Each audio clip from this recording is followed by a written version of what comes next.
Lunch with Leon. So hello and welcome to another edition of Lunch with Leon. A rare example of one on video. We're doing this on YouTube as well as on audio. So welcome to Lunch with Leon. Hope you enjoy it. And my guest today is Sam Mullins. Sam is with me today because he's the author of the new book commemorating 25 years of Transport for London. So Sam, you're really very welcome indeed. Thanks very much indeed for joining us. Your journey started longer than 25 years ago, right?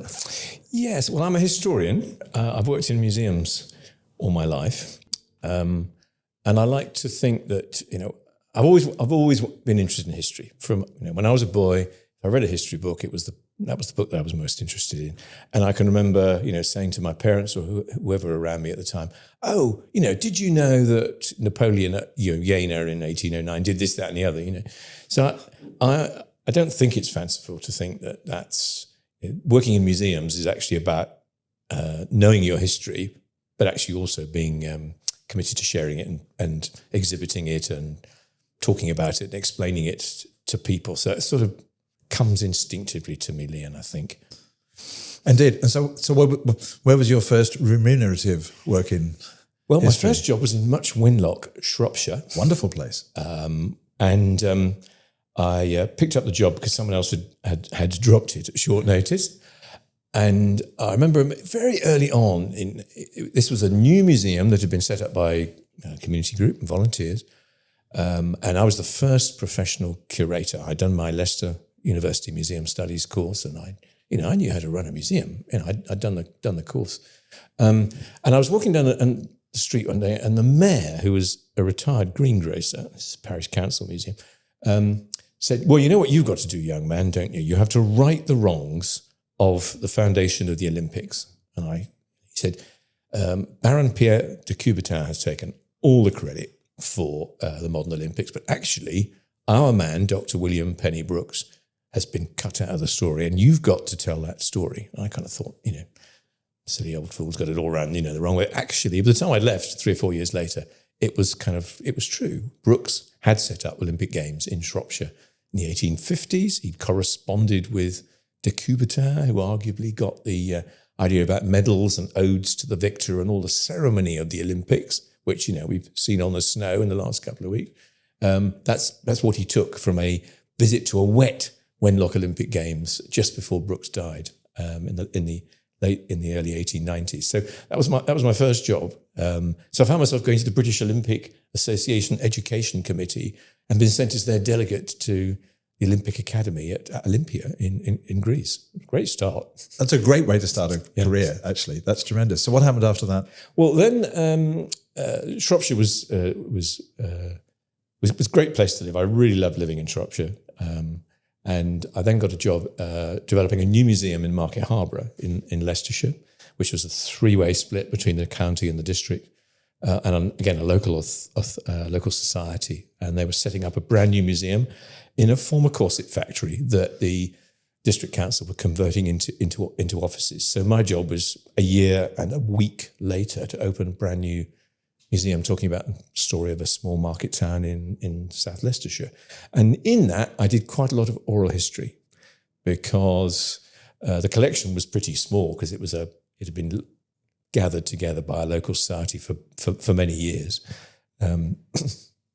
But I took the view that actually the best way to kind of get this new institution on the move was to interview people and do kind of 20th century topics. This was 1983 when the museum opened. So we did oral history programs. We turned them into little tape slideshows in the gallery. We produced a book, and then next year we did another topic. So we did one on domestic life in Market Harborough. We did domestic service. Did ones on shops and shopkeeping. So that was the kind of the method for a brand new kind of community museum. But it was important for me because it demonstrated to me the kind of power of oral history's personal accounts of the recent past. And this is modern stuff for the period, right? Because museums traditionally were full of artifacts in glass cases with captions. Yeah. I was part of there was a kind of movement in museums in the 70s and 80s of young, particularly social historians who thought that, the glass case approach was, only took you so far. And what you really need to do is personalize the story and to get the community, involved in it. It's almost a truism now. Then it was regarded as pretty radical, I think. Yeah. You've never struck me as a radical, but congratulations anyway. And that stood you in good stead for what happened after that, presumably. Yes, my next job was in St Albans, where I was director of museums, and two museums, a history museum and Verulamium, which is on the site of Roman St Albans, the third largest city in Roman Britain, a museum set up by in the 1930s, a museum that desperately needed a dose of storytelling to it. It was one of those old-fashioned museums that you just talked about, where there were exhibits in cases and it had a label on it like Tesserae Type 4 Insular X1V brackets B, close brackets. And I remember saying to the archaeologists who were terribly proud of all this that we had to do a little bit better. So we reworked Verulamium Museum as the kind of through the kind of social historian's lens. And then times were tough in the early 90s in local authority funded museums. Money ran out. It was just before the lottery came along in 95. I had designed a wonderful new entrance for the Verulamium Museum, circular building, flint work, beautifully done with a really talented architect, but we couldn't find the money to do it. And my successor eventually built it because the lottery came along and did it.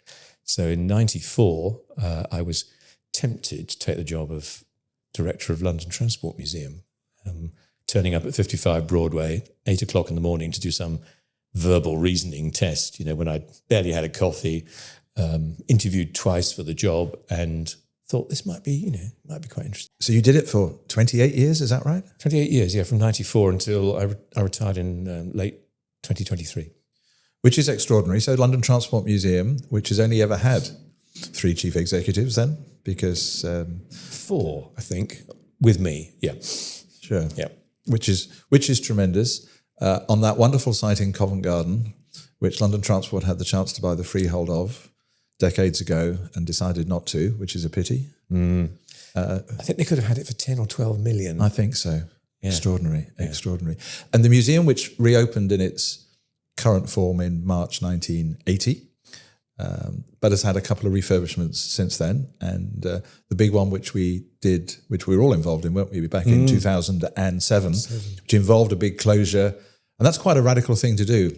Fabulous footprint in the centre of London, closed to the public. 2 and a bit years. Wow. Yes, I think you wouldn't get away with it today. But it was a huge task, both increasing the kind of footprint for the museum within the building and sorting out things like putting photovoltaics on the roof, which was regarded as pretty new at that date, and then reworking the entire story within the museum, because TfL had come into existence in 2000. So being the London Transport Museum and not talking about taxis and private hire and the river and all the new functions which TfL had taken on from London Transport was in danger of making the museum look just like an anachronism. And I can remember when Ken was elected in 2000, I took some advice from someone who actually became a board member later and said, what should we do about the new mayor?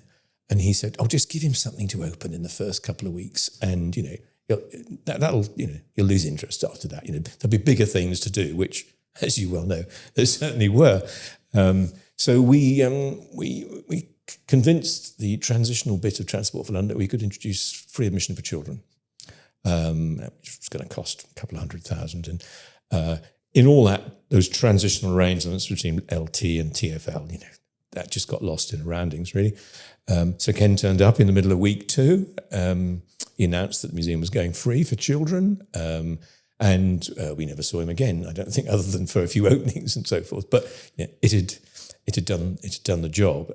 And as you know, keeping kind of some hold on one end of the elastic with the politicians, and using that, both freedom and restriction at times was the kind of both the story of the museum and the story of TfL. Indeed so. And it is interesting, isn't it? Because the earliest iterations of transport museums, thinking back to Clapham and so on, was simply the glass case scenario we discussed earlier. The vehicles were parked in long lines. You walk down the lines. They had captions involving horsepower or something, and that was it. And the London Transport Museum has morphed not only into a story that is full of art, posters, social history, as well as the heavy engineering and the other things. It's done all that on the back of weaning itself off quite a sizable grant from TfL, and has replaced quite a lot of that grant with its own commercial income and sponsorship and so on. That was a huge move, wasn't it, over the years? Yes.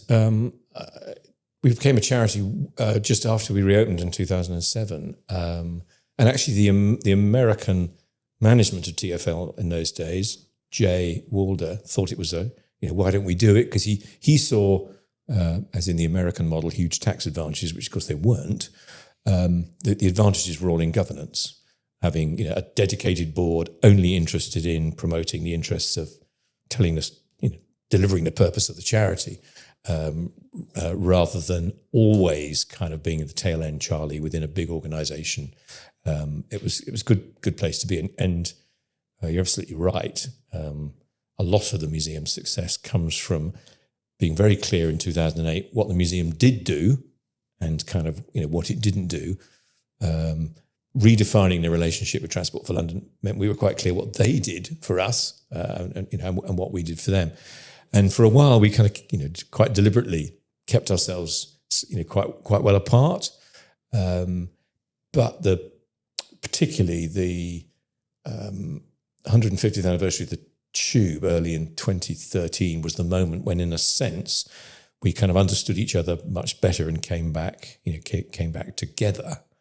And in the run up to that, Peter Hendy was the commissioner, and he of course was hugely enthusiastic to restore a steam engine and take it to Moorgate and do exhibitions and use the museum as a kind of advocational platform for TfL.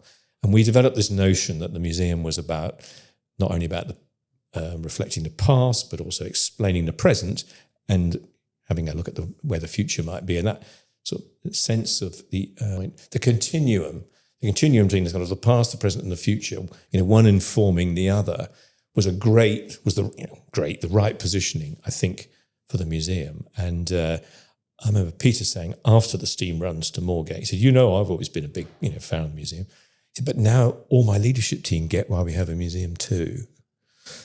That was for me, that was the great success. I'd always thought of the museum as TfL's best shop window.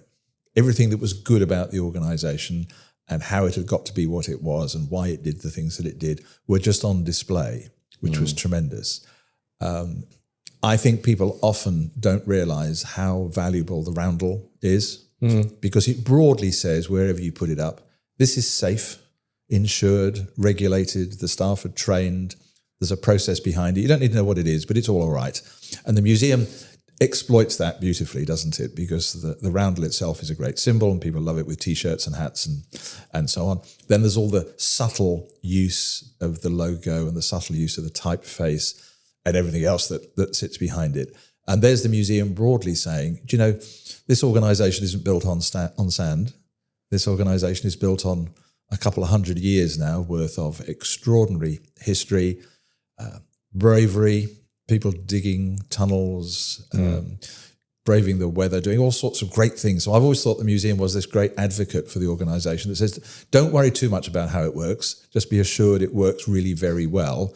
And here is how some of these things got to be done, which is why the social history was so important, wasn't it? Yeah, I think that's right, because it's storytelling. It's not just, here's an interesting bus and it's, got 40 horsepower and was built in 1910, which is actually what we did at Clapham.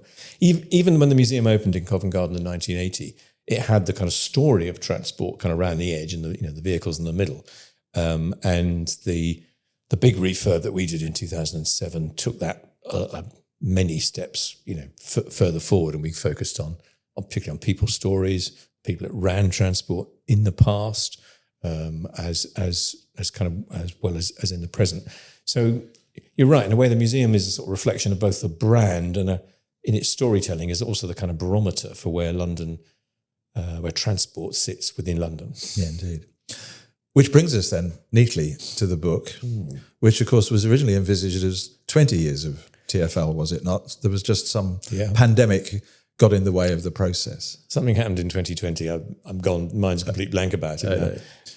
We had begun to think that it might be interesting to do something to mark 20 years, because I think even at 20 years, TfL had survived longer than any other transport agency since 1930. Without a doubt. And I think apart from that wobble in 2020, everybody was ready for it to be reinvented. So of course, you and I have this statistic off pat, where there was 1933, 1948, 1969, 1984, and then 1999 into TfL. So it was due for replacement, because in its history, really back since before the war, its history was one of shuttling between local and central government.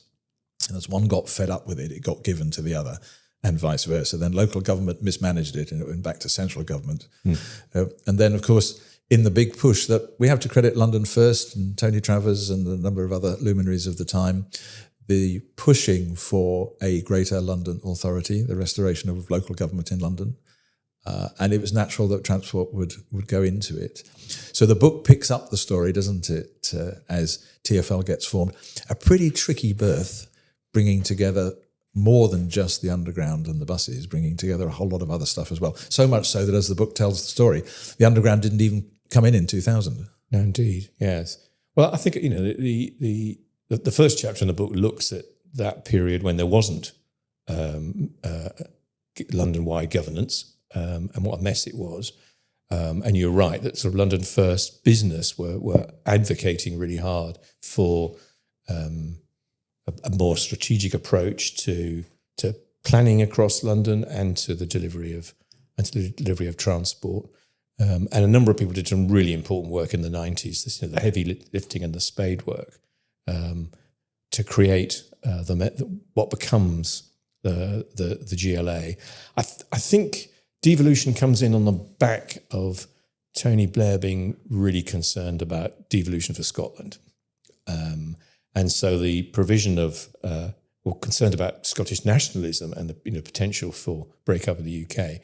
So devolution becomes a thing. I don't think London ever featured particularly big in his thinking. It's dismissed in like a line in the autobiography. He was more concerned about devolution for Edinburgh and for Cardiff at that stage. But it does give London devolved mayoral, an elected mayor for the first time in its history.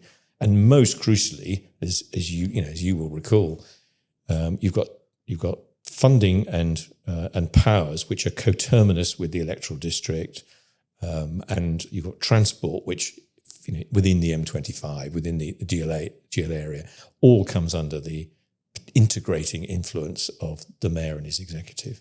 Indeed, and it is interesting. We mustn't forget TfL was really well funded at the start. One of the things governments do to make sure that devolution works is to fill it full of money. It's over a period that the funding gets taken away. But in fact, TfL was very well funded because it had to be a success. It had to do better than the Government Office for London had previously been able to do. And I remember at the first TfL board meeting where I went to in the audience, Ken Livingstone said, "This is an auspicious day."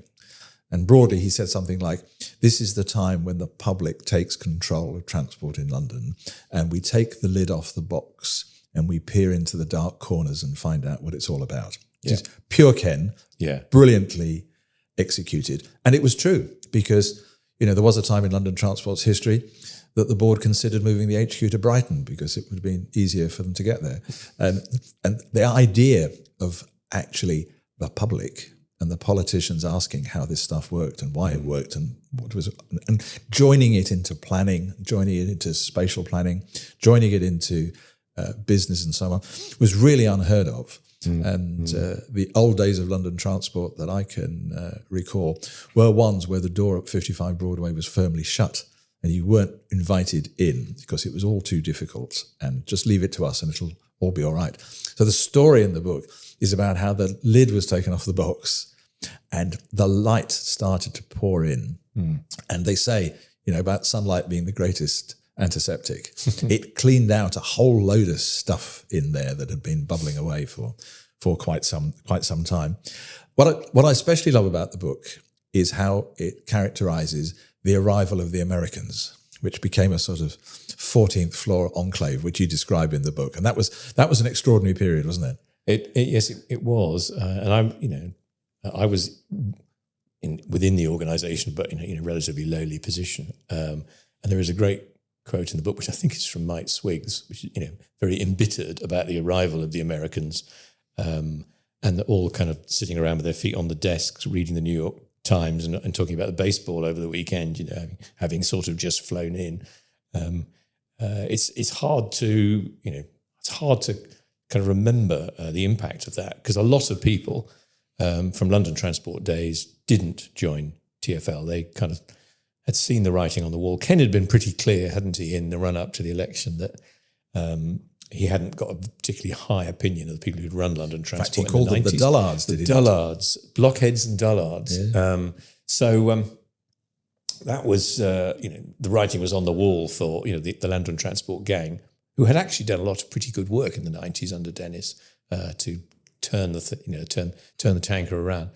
But the arrival of the Americans was extraordinary, and I think it would be easy to think them, as this great gang of people who'd all worked together, before arriving. Some of them had worked with Kiley in New York when he ran the MTA, but others came in, kind of fairly randomly. I mean, Tim O'Toole had not known Kiley beforehand. I think it's more a kind of opening of the floodgates to real talent that came from around the world. Ken boasted, didn't he, that he had employed the best. Yes. He famously says in the book, I'm not going to advertise the commissioner's job in The Guardian or some other left-wing rag. Yep.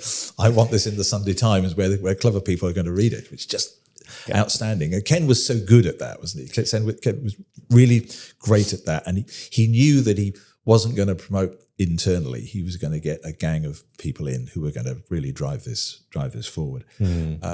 And I think when they arrived, in the book tells all this story, and they were immediately thrust into the whole underground PPP thing, which was already starting to come apart. And eventually, you tell the story about how Kiley was summoned to Chequers, and Tony Blair is trying to fathom out the PPP contracts. And Kiley ends up effectively negotiating on behalf of the government, which is extraordinary. Yes, it was kind of a weird moment when, it was quite clear, it had become clearer and clearer that PPP was not a great idea. It wasn't going to fly very successfully, but that Gordon Brown was utterly determined that it should happen. And there are a couple of really interesting moments. One of the senior civil servants responsible for it convened a meeting with Gordon's advisor, who after, on Sunday morning, secretly somewhere, who after, talking about it for a couple of hours, conceded, yes, that it wasn't a very good idea, but I'm afraid Gordon wants it. So, Gordon got it. And you're right. Tony Blair famously took the PPP contracts, over to Chequers at the weekend as a lawyer, looked through them and couldn't make head nor tail of it, allegedly. Indeed. And the PPP is a perfect example of something we've seen quite a lot of in this period, which is broadly a contractual mechanism that goes on for thousands of pages designed to cope with every eventuality. And another document of several thousand pages, which is the dispute resolution mechanism for all the things that it doesn't cover, which actually means the lawyers and the accountants get very rich, and the people who are trying to make the whole thing work are in this snowstorm of paperwork. And I well remember in my time the big argument on Croydon Tramlink, which of course was a consortium for the construction and for the operation and so on. And there was piles and piles of correspondence arguing whether the replacement of the points at Thrapier Lane Depot was caused by misuse by the operating department, poor design by Bombardier for the design of the tram, poor design in respect of the infrastructure itself, or some other reason. And of course, this argument went on for months, simply because something was wearing out, and all the parties concerned were trying to offload the cost into one of the other parties, so they didn't have to pay for it. Yeah. And the last person in the queue was the customer. Indeed, so indeed. The other thing I love in the book, because there's some names that we, to our shame, had forgotten, and I'm thinking Derek Turner, Yes. who of course had previously been the traffic director for London, so was absorbed into TfL. He got the job of introducing congestion charge, but before he got there, and you rightly remind us in the book, he got absolute acclaim for pedestrianising the north side of Trafalgar Square, which nobody in their right mind would undo now, because it turned what effectively was a urban motorway of fast-moving multi-lane traffic going round and round Trafalgar Square into a beautiful place for pedestrians and streets. And I mean, I think the book describes the World Squares project and Trafalgar Square for Derek as a career high moment, because he does.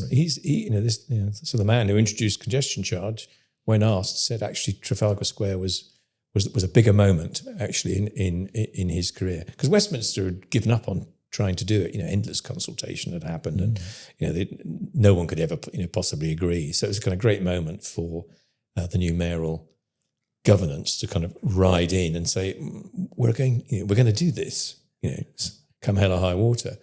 And it was TfL's first big triumph. I think that's also why it was terribly important. It was. It's hard to remember, but you've got the 90s. London Transport shipped a lot of water overrun on the Jubilee line, but then it's a great railway. No one regrets building it now. It was a transport initiative that had been delivered on time and on budget, and of course congestion charge follows up. The year does. After that. Similarly successful, and everyone's slightly shell-shocked for the fact that there was no good copy. If you remember, in the weeks beforehand, there was amazing coverage in the papers about how London was going to grind to a halt, and they kind of found photographs of the embankment at 4:00 on a Sunday morning to how it was going to be, in the future, and then it worked, and it worked rather well. It did, and in fact, I think in the book we have the front page of the Evening Standard on the day that it was launched. Desperate for copy because it just seemed to be working all right. But in fact, and it is the story, of course, is that even Ken was wobbling on the run up to congestion charging. He starts to make some statements about how, well, if it doesn't work, we might take it out. And I think he says, well, we won't put the price up for 5 years. And indeed, Derek himself doesn't survive terribly long in TfL after the introduction of the congestion charge. And then that whole streets thing was merged into surface transport, which Peter Hendy had, and then David Brown had, and then I had, and so on.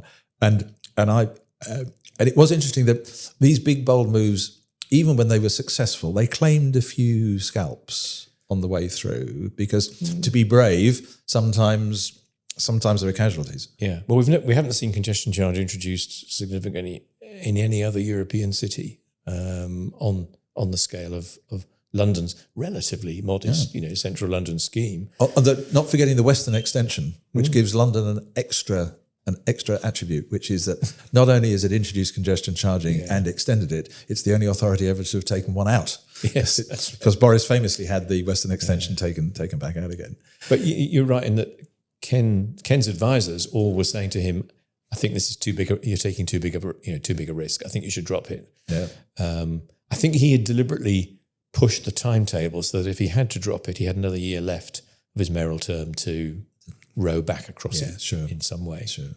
And then Derek Turner walked down Victoria Street on the day it was introduced and saw there was absolutely no traffic, and did ask himself whether they'd been too successful. Yes, indeed. But of course it settled after that. Which of course it always does. Yeah. We mustn't forget to talk about the Olympics, because you write extensively in the book about the Olympics.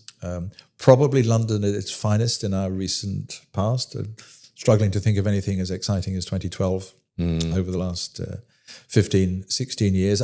One, of course, under Ken, the terrible business of the great elation of the announcement on the 6th of July, followed by the terrible tragedy of the 7th of July.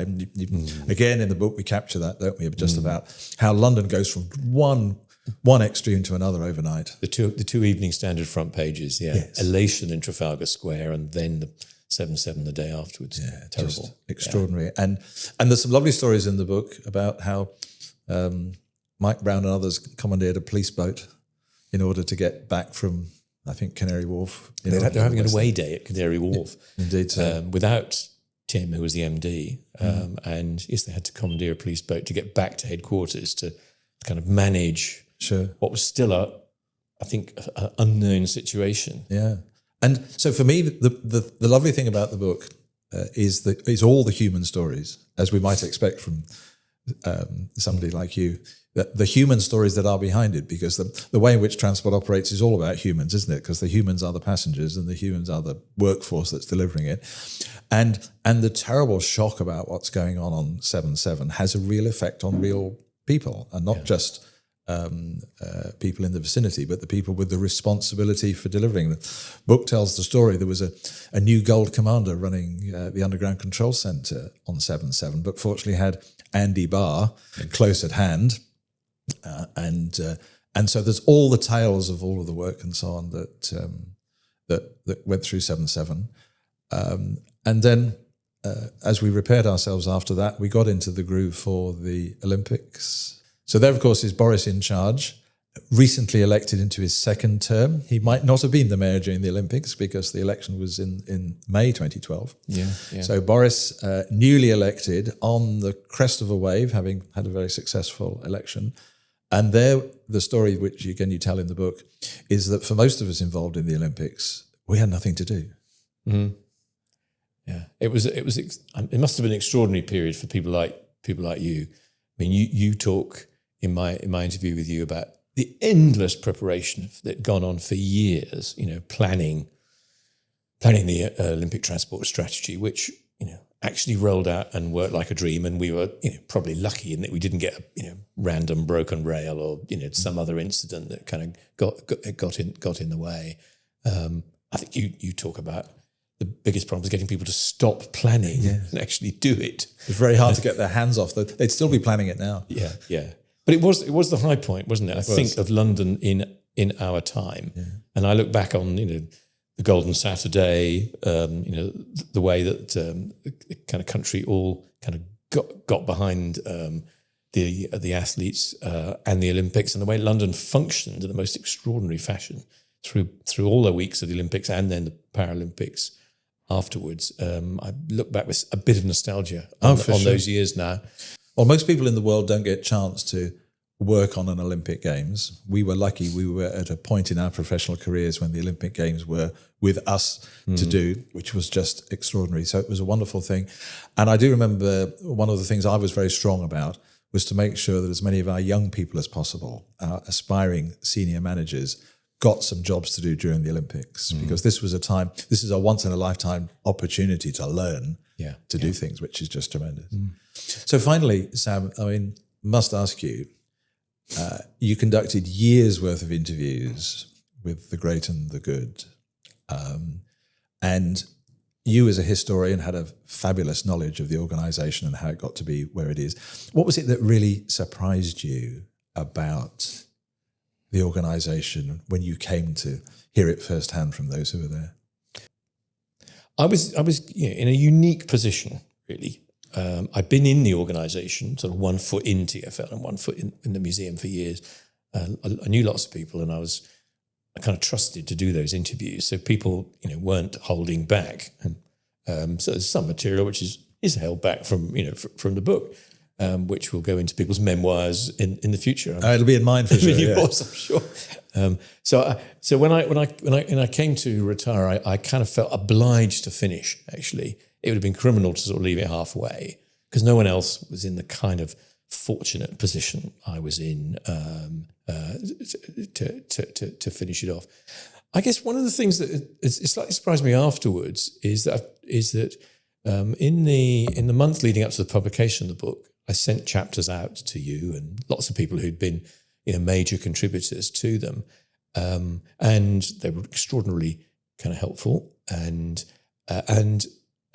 came back to me saying, well, actually, looking at our past and kind of reflecting on it was actually quite therapeutic, because I think, TfL is a day-to-day organisation. If you don't get the bus fleet out in the morning and the trains don't run on the Piccadilly line, the mayor is on your case. The accountability point that you made right at the front of this, you are very accountable, for what you do, and that tends to, I think, mean that you're on that perpetual 24-hour kind of cycle, and opportunities to kind of reflect back, let alone to look right across the whole organisation, were kind of relatively few and far between. And that was one of the responses from a lot of the people I talked to, who all then found something across the organisation in the book. They didn't know it happened, that way, because TfL is a big beast. Indeed. Well, I used to refer to the times we spent together as therapy, because I'd come and lie on your couch on a Tuesday afternoon and feel better afterwards, having got this off my chest. So it's a great service you did to all of us. So, Sam, we're going to wrap it up there. Thank you very much. So I've been talking to Sam Mullins, who is the author of Every Journey Matters, the 25 Years of Transport for London, published by Paul Holberton Publishing. You will absolutely enjoy the book, because it's not about wheels, it's not about vehicles, it's not about anything but the people who travel, the people who make it work, the politicians, the social fabric and evolution of the time. You will absolutely enjoy every part of it. Lunch with Leon is produced in association with Passenger Transport magazine. Please do take a look at passengertransport.co.uk for all of your up-to-date transport news. And as for Lunch with Leon, we'll be back with another episode very soon. In the meantime, my great thanks to my good friend and the author of Every Journey Matters, Sam Mullins. Thank you, Leon. Great pleasure to be here.